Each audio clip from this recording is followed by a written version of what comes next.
Now that Rebirth Island is back in Warzone for the first time since the Season 4 update, I thought it'd be appropriate to give you guys the top 5 best meta loadouts to be using on the island. First, I'd like to shout out Noti Gang. Make sure you guys subscribe with notifications turned on and drop a like on the video if you'd like to be featured in my next upload. Anyways, here's loadout number 1. First loadout is the Cooper Carbine. I was reading through my comments and a lot of you recommended me to give the Cooper a go, so I had to try it out. I couldn't just take your word on it, and after some experimenting, it hit. So here's my build. I have the MX silencer. You get sound suppression, you're off the radar, horizontal and vertical recoil control to make this thing very accurate. We're definitely going to need that with some of the feature attachments we're going to throw on.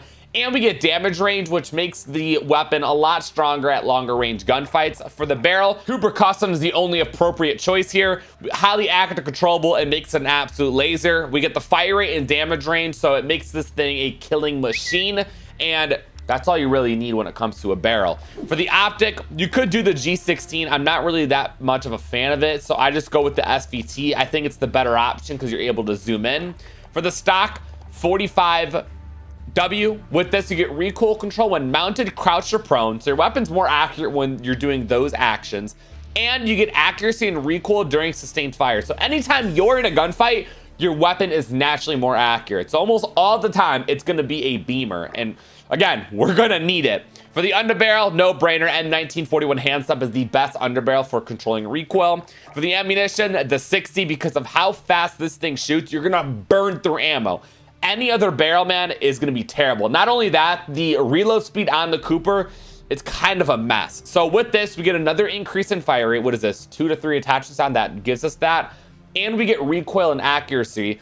So this weapon doesn't move whatsoever, has little to no recoil, and shoots incredibly quick. So the TTK is unbelievable. For the ammunition type, a little something different. The compression rounds. Now this option's only available on the Cooper Carbine, so this is what makes this thing fry because of how quickly it shoots. It's definitely the fastest shooting AR, obviously, besides AS44. And it's also very easy to control, which is awesome. For my rear grip, I had on stippled for recoil recovery and initial fire and recoil. Because polymer was nerfed, I don't think it's the best option anymore, so stippled is my go-to. And then for my 2 perks, I went with hard scope for recoil control. Really nice and simple. I would use tight grip, but that was nerfed. Dude, there's so much to keep up with, man. These patch notes be going crazy sometimes. And then finally for perk 2, I had on fully loaded to start with maximum ammo. For the second loadout, we got the Marco 5 SMG. As I always do, I was reading my comments, and not only did y'all say the Cooper Carbine needs to be in a top 5, but the new Marco 5. So I got y'all. Here's my build. We got recoil booster because the fire rate is awful at default. So you need to make this thing shoot a little bit quicker or else you're just going to lose all your gunfights. For the barrel, we got the Amaretto. I'm having a heart attack reading that, but y'all got me. We highly accurate and controllable bullet velocity. This is the best barrel option. The rest of them, they give you some speed, maybe some recoil control here and there, but at the end of the day, I think this is the best one. For my optic, I got slate reflector. The iron sights aren't bad, but I just want to see a little bit more clearly, and the slate reflector helps out with that.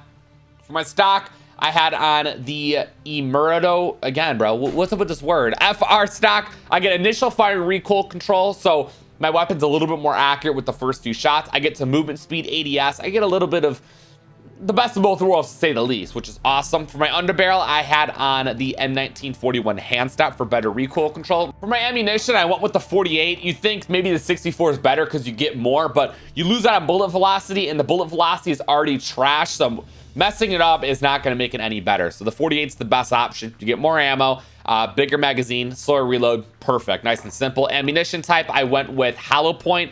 I didn't really use this at medium ranges because, as I said, it's not the best option for medium range, but up close, it fries. So we get limb damage here, and we do miss out on a little bit of damage range. Again, not that big of a deal because we're not using it that range. Next, taped grip, man. It's still the best option. Yes, it was nerfed a few days ago, but it was just balanced. I don't think it was properly nerfed, and you get all these pros and 0 cons. How are you going to miss out on this and not run taped? And then my 2 perks I had on were Frenzy, so I get health regeneration after kills, which can come in handy and save my life. And then perk 2, I got quick to feel a little bit lighter on my feet. There is my Marco 5 build. Again, this thing's honestly super underrated and might be the meta after the H4 gets nerfed in whatever update we got next. I had to stray away from some of the Vanguard weapons because I know not everyone has them ranked up. It's too many attachments. Let's just go back to the OG days. Oh, reliable, man. The M4A1. This thing has literally been Warzone meta since the beginning of time, and it's still viable. You could still rock it. So here's the build for it. We got monolithic suppressor, sound suppression. We're off the radar. We also get damage range to make this thing a little bit stronger at long range gunfights. For the barrel, I personally like the stock M16 Grenadier. I know the Corvus Custom is an other popular option, but I think this one just gives it a little bit, you know, a little bit more of a pack a punch, which is great. So you get damage range, bullet velocity, so it's actually useful at long ranges, and we get recoil control to make this thing more accurate. For the optic, you got two options here. If you have blue dot, you might have to rock that. But if you don't got blue dot and you want your weapon to be just a little bit more accurate, do the VLK 3.0. It's a little bit more zoomed in as well. I think I'm gonna go with this specifically because I could see a little bit more clearly out of the scope. Next, for the underbarrel, I had on Commando 4 grip, recoil stabilization, aiming stability. This is what makes it have literally zero recoil. It makes it super accurate. And then you're gonna need a bigger magazine, man. 50 is really good for Rebirth, but if you're playing Fortune's Keep, or I don't know, maybe you miss your shot sometimes, it happens to all of us, the 60 is a really, really good option, but you do lose out on a little bit more mobility. I ain't gonna cap. I always use the 60 just because I can take out more enemies. There you have it, man. Again, nice and simple. It's just one of those weapons that you could always rely on. For loadout number 4, I went with the OTS-9. I've actually been dying to this quite a bit as of recent. Why? I honestly don't know. They can nerf this all they want, and it's still going to be a top-tier weapon that people pick up. So here's the class number 4. We got the Groove Suppressor, sound suppression. You get some vertical recoil control, bullet velocity, damage range. You get a little bit of everything. You're off the radar, you're more accurate, and the weapon becomes a little stronger, which is awesome. For the barrel, you're gonna want to go with the Task Force. You get damage range, more bullet velocity. So this is what makes the OTS-9 the OTS-9. It just makes it so much stronger and easier to use. We also get some strafe speed, so we can move side to side quicker, making it harder for the enemies to hit their shots on us. For my stock, I love to do KGB Skeletal.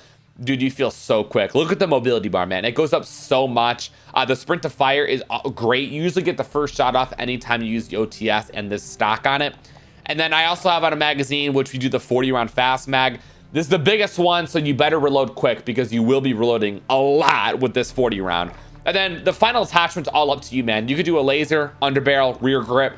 Me personally, I like the rear grip because one of the biggest nerfs they had on the OTS was the ADS speed, so it's a little bit on the slower end of things. So Sip and Wrap kind of fixes it up a little bit.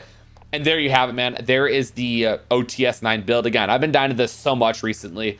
Still a top tier SMG. And my 5th and final loadout that you need to be using on Rebirth Island is the Vargo 52. Again, this is the 3rd weapon in this top 5 that you guys mentioned in the comments. I'm always reading them, so let me know what weapons did I miss out on this time. Here's the build on the Vargo. By the way, it did receive a buff and is mad underrated for no reason. So for the muzzle, you're gonna want to throw in the Groove Suppressor. It's literally a copy and paste of what the Groove Suppressor does on the OTS-9, so we don't really say much about it. For the barrel, you're gonna want to go with the Task Force. This is what makes this thing actually kill very quickly at long ranges because of the bullet velocity and damage range. Also, it has a very high fire rate, so it's a little harder to control. Thankfully, we get the horizontal and vertical recoil control with it. For the optic, you're going to want to go with the Axle Arms 3 times. It's honestly the best option on any Cold War AR. For the underbarrel, you're going to want to go with the Spetsnaz grip, so you get horizontal and vertical recoil control. So you get that on the underbarrel, the barrel, sorry, and then the muzzle, we get vertical. So at this point, this thing doesn't move whatsoever, even though it has an incredibly fast fire rate. And then the magazine, I personally go with the VDV 60 round fast mag. Again, going back to the fire rate, it is very, very quick, so you do burn through ammo, and the reload's really slow. So to completely fix that up, we get more ammo and reload a lot quicker. If you guys are looking for some perks to use, I personally love double time because I love getting from point A to point B as quick as possible, but deep down, I know quick fix is the move, man, because it really does save your ass sometimes, and that's just a perk to use, man. Perk 2, I do overkill, so I could do an AR and an SMG. I could just have 2 primaries. If you're not really about that, I think Tempered is the best second perk because you only need a plate twice and you're good to go. You don't need to do the 3 plates. Super good. I wish I could use this. I wish this was like a perk 1 or perk 3 because I'd use it instantaneously. And then perk 3, I have on Amped because I be switching weapons all the time, and it's just kind of the move. I think Combat Scout's probably the best option, though, when it comes to the Fortune's Keep map. On Rebirth, I think I'd rather just stick with Amp. And then Lethal, I got throwing knife so I can finish off my down enemies, and then stim shot so I can get out of sticky situations or just get my health back. And there you have it, man. Those are my top 5 loadouts on Rebirth Island. Thank God it's back, man. I hope they never remove it. If you guys made it to the end of the video, you obviously enjoyed it. Drop a like. I'd really appreciate it. Helps push the video out. Subscribe to the channel. And I'll see you guys tomorrow for a brand new vid. You guys stay safe. Have a great day, and I'm out. Peace.